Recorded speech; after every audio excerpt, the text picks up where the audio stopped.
किसान न डरने वाले हैं, ना झुकने वाले हैं, ना पीछे हटने वाले हैं, ना बिकने वाले, ना दबने वाले हैं। 2000 का झुंझुना पकड़ा के कहते हैं कि आपकी किस्मत बदल देंगे, ये कैसा मजाक है। इनके बच्चे भी बड़े होके कहेंगे कि नहीं नहीं नहीं, वो हमारा नहीं था। 2022 में जो मोदी सरकार की साजिश है वो है किसानों की आत्महत्या दोगुनी करने की, ना कि किसानों की आय।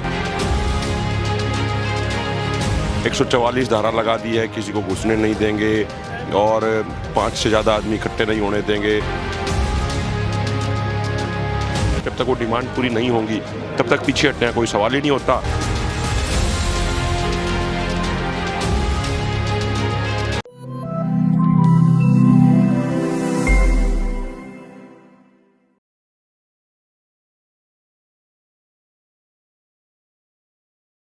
ਸਤਿ ਸ਼੍ਰੀ ਅਕਾਲ। ਆਰਐਮਬੀ ਟੈਲੀਵਿਜ਼ਨ ਦੇਖ ਰਹੇ ਹੋ ਤੁਸੀਂ। ਮੈਂ ਹਾਂ ਜਸ ਗਰੇਵਾਲ। ਕਰਨਾਲ ਦੇ ਵਿੱਚ ਅੱਜ ਮਹਾ ਪੰਚਾਇਤ ਜਿਹੜੀ ਆ ਉਹ ਹੁੰਦੀ ਆ। ਕਿਸਾਨਾਂ ਨੇ ਆਪਣੀ ਏਕਤਾ ਇੱਕ ਵਾਰੀ ਫੇਰ ਸਰਕਾਰ ਨੂੰ ਦਿਖਾਈ ਆ। ਸੋ ਅੱਜ ਦੀਆਂ ਜਿਹੜੀਆਂ ਪੂਰੇ ਦਿਨ ਦੀਆਂ ਤਸਵੀਰਾਂ ਤੁਸੀਂ ਟੀਵੀ ਸਕਰੀਨ ਦੇ ਉੱਪਰ ਦੇਖੀਆਂ ਨੇ। ਸੋ ਇਸ ਵੇਲੇ ਦੀਆਂ ਤਸਵੀਰਾਂ ਜਿਹੜੀਆਂ ਨੇ ਤੁਸੀਂ ਦੇਖ ਰਹੇ ਹੋ, ਤੁਹਾਨੂੰ ਦਿਖਾ ਰਹੇ ਹਾਂ ਸੈਕਟਰੀਏਟ ਦੇ ਵਿੱਚ ਕਿਸਾਨ ਜਿਹੜੇ ਆ ਇਕੱਠੇ ਹੋ ਗਏ ਨੇ ਆਪਣੀ ਏਕਤਾ ਦਿਖਾਉਣ ਦੇ ਲਈ। ਸੋ ਮੇਰੇ ਨਾਲ ਅਭਿਮਨਿਊ ਕੋਹਾੜ ਜੀ ਹੋਣਗੇ, ਇਹਨਾਂ ਦੇ ਨਾਲ ਗੱਲਬਾਤ रहेगी। अभिमन्यु जी स्वागत है। बहुत बहुत धन्यवाद। आज की कैसे देखते हो आज की महापंचायत को? देखिए, बहुत ही अब तक जो हमने कॉल दी थी कि भाई करनाल का अनाज मंडी में पंचायत करेंगे और उसके बाद सेक्रेटरीट का घेराव करेंगे, तो दोनों चीज़ें हमने करके दिखा दी। प्रशासन कल ये कह रहा था कि 144 धारा लगा दी है, किसी को घुसने नहीं देंगे और 5 से ज़्यादा आदमी इकट्ठे नहीं होने देंगे।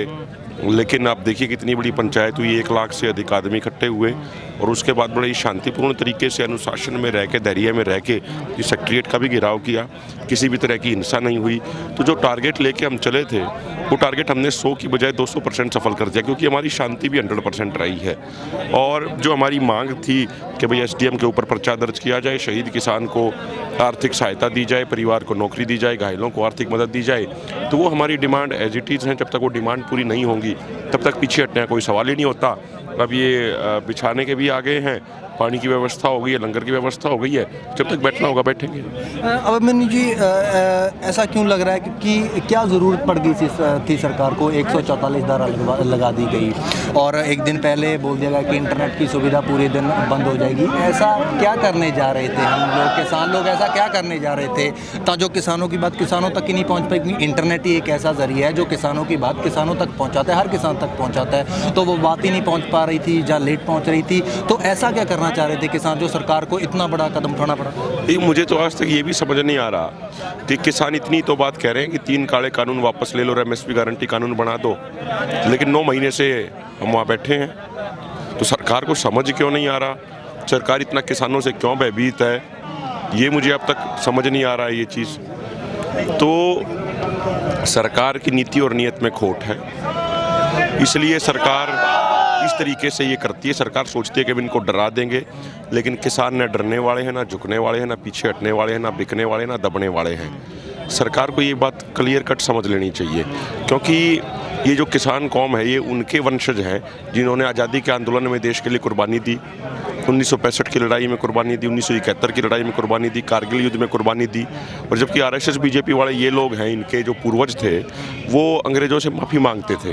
जैसे 1942 में जब अंग्रेज भारत छोड़ो आंदोलन चल रहा था, पूरा देश आंदोलन के साथ था, तो बीजेपी आरएसएस वाले अंग्रेज़ों के तलवे चाट रहे थे।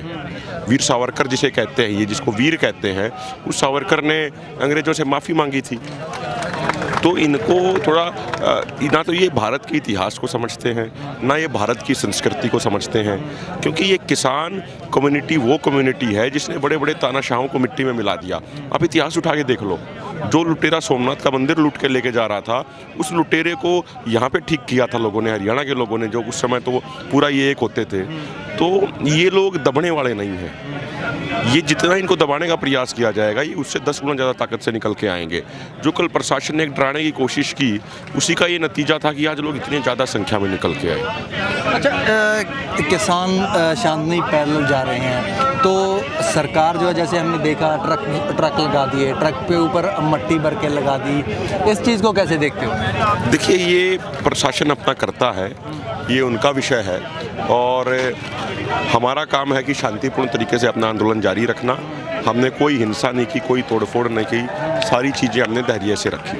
अच्छा, उस चीज़ को कैसे देखते हो? जैसे कई ऐसी जो है टिप्पणी आ जाती हैं, सोशल मीडिया पे वायरल होती है कि किसान आंदोलन पे कुछ नहीं रहा, किसान आंदोलन पे किसान उठ गए हैं, लेकिन जब महापंचायत होती है मुजफ्फरनगर में तो इस सब को गलत साबित कर दिया जाता है। उसके बाद अभी एक बुलावा आता है संयुक्त किसान मोर्चे का, तो किसान जो है हज़ारों में किसान आ जाते हैं। तो कैसे देखते हो इस चीज़ को? देखिए, जो पंचायत हुई मुजफ्फरनगर में, वो भारत के इतिहास की सबसे बड़ी पंचायतों में से एक थी।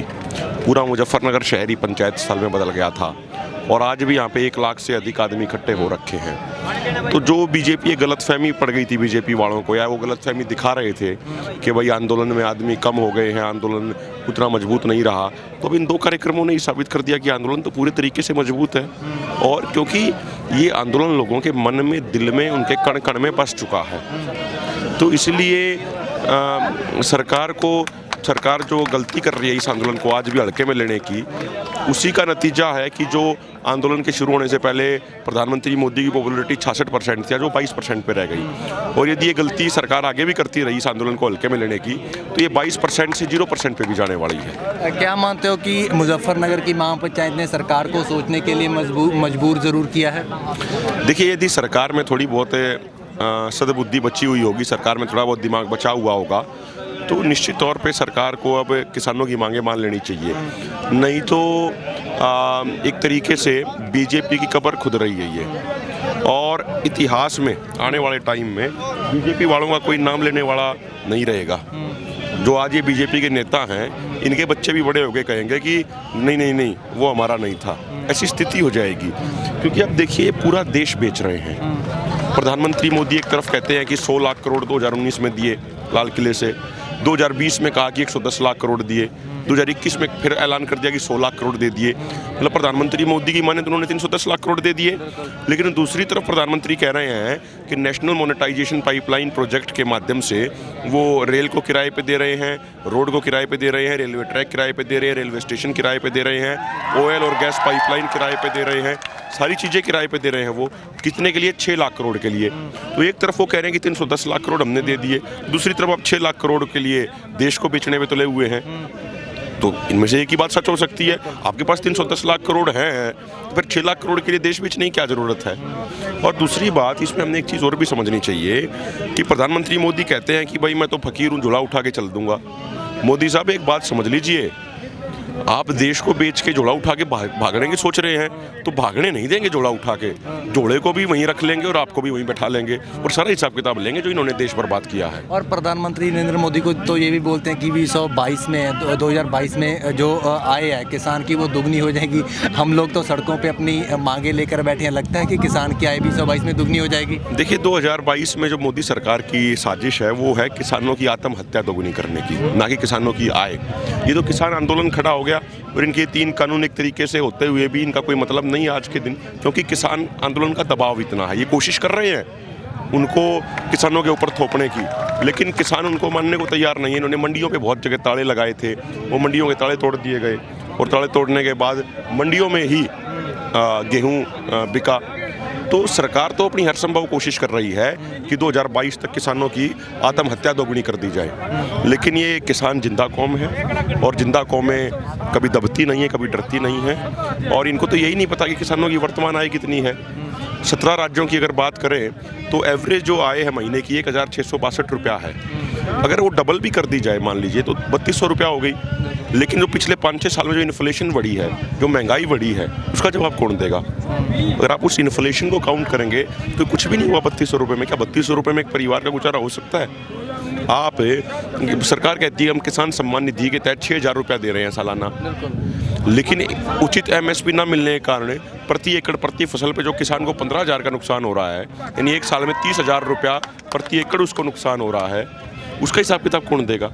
आप कई लाख का नुकसान करके 2000 का झुंझुना पकड़ा के कहते हैं कि आपकी किस्मत बदल देंगे। ये कैसा मजाक है? तो ये चीज़ें ठीक नहीं है। अच्छा, SDM द्वारा बोला जाता है जब पिछली बार के जो भी आ गए उसका सर फोड़ दो, लेकिन हम बोलते हैं कि ये हमारे ही बेटे हैं, हमारे पे लाठी नहीं उठाएंगे। तो इस चीज़ को कैसे देखते हो? देखिए, ये बड़ा एक दुखद है, दुर्भाग्य है जो अधिकारी होता है उसका काम किसी राजनीतिक पार्टी के तलवे चाटना नहीं होता, उसका काम होता है संविधान की रक्षा करना, उसका काम होता है कानून का पालन कराना।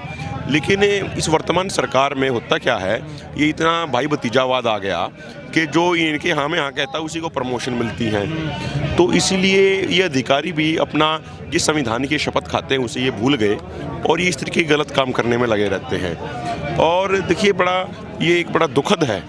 मैं एक बात इसमें और कहूँ कि ये सिर्फ एसडीएम तक की बात नहीं है। एसडीएम ऐसी बातें जब ही बोल सकता है जब उसको ऊपर से मुख्यमंत्री के पास से या उप मुख्यमंत्री के पास से आदेश हो या गृह मंत्री के पास से आदेश हो। तो सवाल तो मुख्यमंत्री, उप मुख्यमंत्री और गृह मंत्री पे पूछा जाना चाहिए। अच्छा, आप आज तो आके चलो ठीक है यहाँ पर बैठ गए, आगे की गतिविधि क्या है, क्या प्लान है आगे का?